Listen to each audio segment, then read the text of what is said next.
In this example, we're asked to use the formula for z to find the standard deviation from the following information. So we have the population mean, which is 100, we have a raw score of 140, and we have the z-score that corresponds to that raw score, and it's a z-score of 2.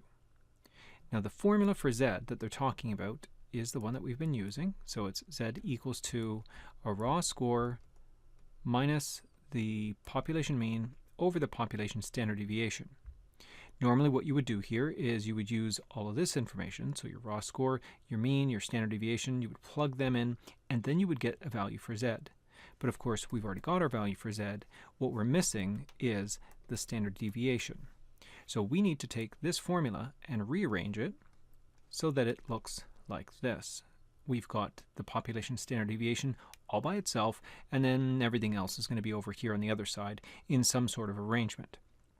The way that that arrangement is going to look depends on what happens when we adjust this formula. And we're going to adjust this using our rules of algebra. Essentially, I want to be able to get the standard deviation all by itself on one side of the equation, and to do that I can perform two basic operations. The first is to undo any operation that I don't like that I see here. Like for example, we're dividing by the standard deviation. I don't want to be dividing by the standard deviation. I want the standard deviation to be on the top or by itself. So to undo any operation, we have to perform the opposite operation.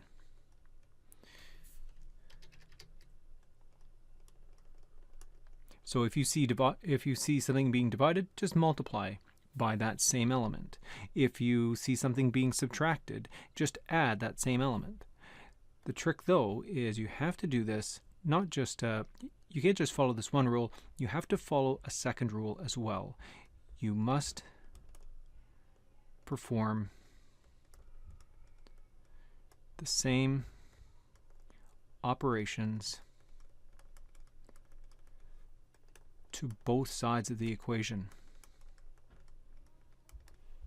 So for example, I'm going to start here by multiplying this side by sigma.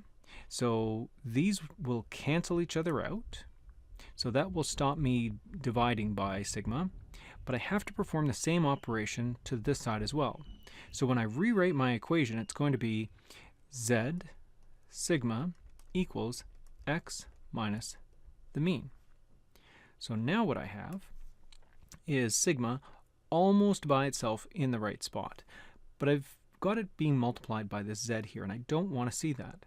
So I go back to this first rule here to undo any operation. So multiplying z by z, I want to undo that. I perform the opposite operation. So I'm going to divide by z. But I have to do the same thing to both sides. These two will cancel, and that's going to leave me with sigma equals to x minus the mean over z. So this is the formula that I can use to find sigma. And so now I can simply just plug in the values that I've got over here. So I've got my raw score is 140 minus the mean of 100 over a z-score of 2. And so this gives me 40 over 2.